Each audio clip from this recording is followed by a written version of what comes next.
इकरा हसन जी, आपको आवाज मिल रही है मेरी? तो सबसे पहले बहुत बहुत बधाई जीत के लिए। बहुत बहुत शुक्रिया आपका। सबसे पहले तो मेरा सवाल यही होगा, अपनी इस जीत का श्रेय आप किसे देंगी? बहुत मेहनत आपने पिछली दफा अपने भाई के लिए चुनाव के दौरान की थी, इस बार खुद के लिए आपने पूरे संगठन के साथ मिलकर चुनाव लड़ा और जीत भी मिली है, श्रेय किसे देंगे? जी, सबसे पहले मैं अपने क्षेत्र के हमारे जो कि उन्होंने इस तरीके से मेरा साथ दिया और इस चुनाव को लड़ने में और जीतने में मेरी मदद करी, तो धन्यवाद भी और इसका श्रेय भी कैराना के लोगों को जाता है। जी, तो कैराना में वापस से साइकिल की सवारी कैराना की पब्लिक ने की है। कौन से मुद्दे रहे जो जमीन पर आपके फेवर में गए? जी, यहाँ पर बेरोजगारी और महंगाई जो कि पूरे देश में ही मुद्दा है, हमारे यहाँ पर भी एक वही मुद्दे हैं।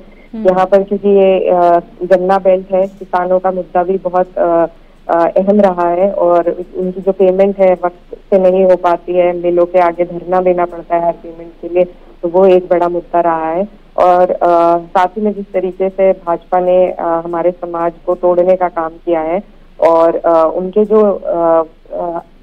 जो रिप्रेजेंटेटिव्स रहते हैं वो प्रॉक्सी रिप्रेजेंटेटिव्स की तरह काम करते हैं, एब्सेंटी पॉलिटिशियंस रहते हैं, तो उनकी अनुपस्थिति जो रही है और डबल इंजन की सरकार का कोई लाभ, कोई योजना हमारे क्षेत्र तक नहीं आना, ये सब यहाँ की अहम समस्या रही है। क्योंकि किसान लोग हैं, इन पर अपने बच्चों को सबसे ज्यादा किसान गर्व महसूस करते हैं आर्मी में भेजने के लिए, और अब उसकी नौकरी को भी जो संविदा की तरह अग्निवीर बना दिया गया है, तो वो भी एक अहम मुद्दा हमारे क्षेत्र के लोगों के लिए रहा है। तो ये कई सारे मुद्दे थे और भाजपा का कार्यकाल, कुशासन जो लोगों ने पिछले 5-10 साल से देखा है, महसूस किया है, तो उसके विरोध में सभी लोग परेशान थे। महिलाएं अपने रसोई के बजट के बिगड़ने को लेकर परेशान थी। तो कहीं ना कहीं इस चुनाव में भाजपा ने हमें जीतने में खुद ही उन्होंने हमारी मदद कर दी है, क्योंकि धरातल पर कोई काम नहीं हुआ, किसी वर्ग के लिए, किसी भी समाज को कोई फायदा पहुंचा नहीं है। तो यही सब रहा जिस वजह से अपने चुनाव जीत पाए। इकरा, आपने लंदन से पढ़ाई की है, आपकी फैमिली पॉलिटिक्स से जरूर हमेशा से जुड़ी रही है, लेकिन आपने जब पढ़ाई पूरी की उसके बाद आप आती हैं, 9 साल से आप भी राजनीति का कहरा सीखने के बाद आप सांसद भी बन चुकी हैं। लंबी लड़ाई आपने लड़ी यहाँ पर। आप कह रही हैं कि जो जमीन के मुद्दे थे, बीजेपी के नेता जुड़ नहीं पाए, आपने लोगों को समझा, उनके मुद्दों को उठाया और इसी वजह से लोगों ने आपको प्यार दिया और संसद तक पहुंचाया है। अब कौन कौन से मुद्दे हैं जिन्हें आप संसद में उठाएंगी? सीएए का भी आप लगातार विरोध करती रही हैं। जी बिल्कुल। देखिए, हमारे जो क्षेत्र के मुद्दे हैं उनमें सबसे अहम है किसानों का मुद्दा। तो जब भी कैराना की आवाज उठेगी तो उसमें किसानों की बात होना ये हमारे लिए सबसे अहम है। साथ ही में मेरी प्राथमिकता रहेगी कि हम महिलाओं के लिए उच्च शिक्षा के लिए कुछ कर सके, आवाज उठा सके, क्योंकि यहाँ पर कोई उनके लिए ऐसी फैसिलिटी नहीं है जिसमें वो महिलाएं केवल पढ़ सके, कोई ऐसा इंस्टीट्यूट नहीं है, तो उसके लिए हम प्रयास करेंगे। साथ ही बच्चों की शिक्षा के लिए और क्षेत्र का जो ओवरऑल विकास है, हाईवे जरूर बने हैं, लेकिन जो हमारा जो क्षेत्र है वो मेजॉरिटी में ग्रामीण क्षेत्र है और वहाँ पर जो रोड है और जो बिजली है, ऐसी बेसिक जो सुविधाएं हैं वो भी कई इलाकों में जनता तक नहीं पहुंची है, तो उन पर भी ध्यान दिया जाएगा। ठीक है इकरा, जो कैराना ये पूरा का पूरा एरिया है, ये मिली जुली आबादी यहाँ पर है और जब भी कैराना का जिक्र होता है तो दंगों का जिक्र भी होता है, जब भी कैराना का जिक्र होता है तो मकान बिकाऊ है, वो शब्द भी, उनका भी जिक्र होता है। ऐसा क्या करेंगी, क्या रणनीति, क्या एजेंडा आपके पास है कि कैराना से ये जो एक खटास वाली चीजें हैं वो दूर हो जाएंगी और कैराना की तस्वीर बदल जाएगी?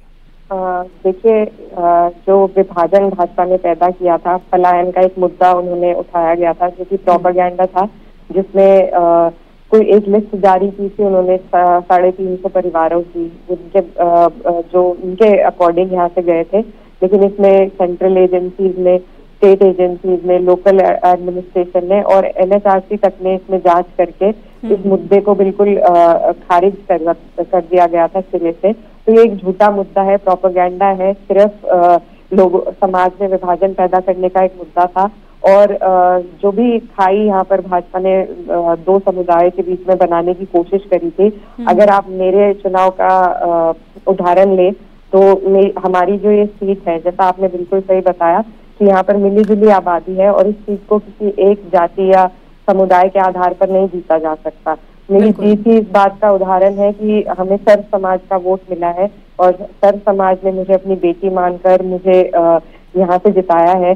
तो कहीं ना कहीं एक भाईचारा इस चुनाव के माध्यम से हमारे क्षेत्र में स्थापित हुआ है और यही हमारी कोशिश रहेगी कि हम इस भाईचारे को बनाकर रखें, मजबूत रखें और सर्व समाज के लिए काम करें। जी, तो सबको साथ लेकर चलेंगी आप। हालांकि आरएलडी बहुत अच्छे संबंध आपके व्यक्तिगत भी रहे हैं, पारिवारिक संबंध भी रहे हैं, लेकिन जयंत चौधरी तो आप चले गए एनडीए खेमे में।